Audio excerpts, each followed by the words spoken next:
la piste criminelle est envisagée plus que jamais. Le 16 décembre dernier, Delphine Jubilard quittait son domicile pour une promenade avec ses chiens, emportant simplement avec elle son téléphone portable.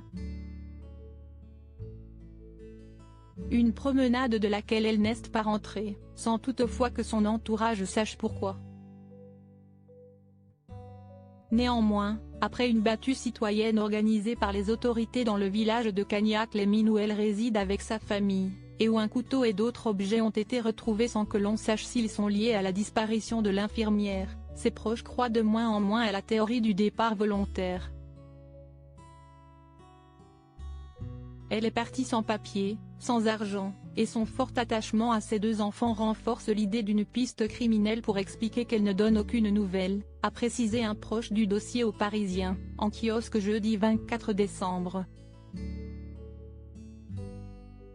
Autre point qui pour certains exclut cette piste, si est-il la phobie de Delphine Jubilard, qui a peur du noir, et avait même peur de se rendre seule la nuit à l'infirmerie de la clinique, rapporte le mari de l'une de ses collègues.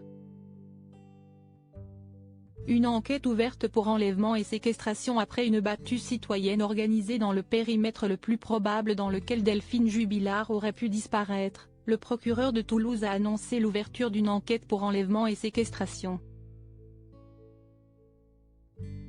Un premier pas dans cette affaire que les autorités tentent de résoudre depuis maintenant une semaine, tandis que le mari de l'infirmière de 33 ans reçoit désormais des menaces quotidiennement.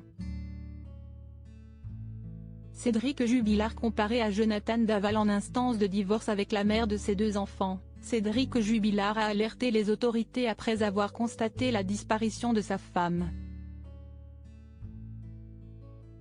Et s'il se tient désormais éloigné des journalistes et du public, sur les réseaux sociaux, nombreux sont ceux qui le comparent à Jonathan Daval. Tout le monde dit que si est moi et tout le monde parle de l'affaire Daval, c'était il ému comme l'a rapporté Le Parisien.